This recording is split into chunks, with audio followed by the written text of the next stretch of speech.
All right, moving right along to video number 10. I'm going to pop some tags. We're going to talk about the thrift shop where I purchased these records.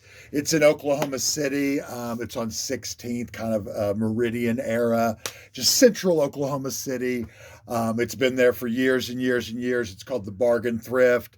They have a great sale. Basically, they have 5 color tags, and as time goes on, things go to 50%, then 75%, then 90%. And so they have an incredible turnover of stuff. I used to actually kind of run an antique store, a mod mid-century kind of antiques vintage store, as half of part of an antique mall that was just a block from there. And so over the years, I have shopped at this thrift store a thousand times.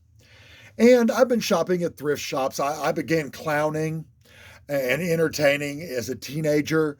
And so I would buy props and things at garage sales, thrift stores, flea markets, secondhand kind of, boutiques, these kinds of places. I've always shopped there. So, like I said before, a friend of mine, Matt, posted seeing these books at a thrift store, only a few minutes, 10 minutes from my house. We went up there, we got them, we brought them home.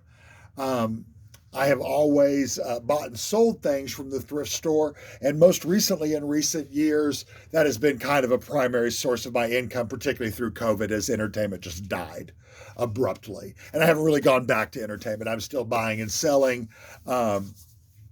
But right now, like I said, I'm going to focus on this being my career over the next several years, and how can I take this and turn it into something I can live on. The mission at the end of this is incredibly important. And so we're going to go from the thrift shop to the graveyard, and I will explain more about what that means as we go on.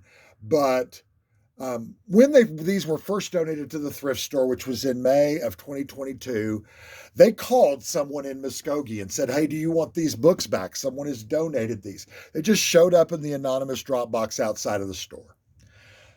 They made a phone call. Whoever they talked to was like, "No, we have those records, or state records or whatever. Just let them go. They're a personal collection now." And so they put them on their shelf at $24.99 where I bought them.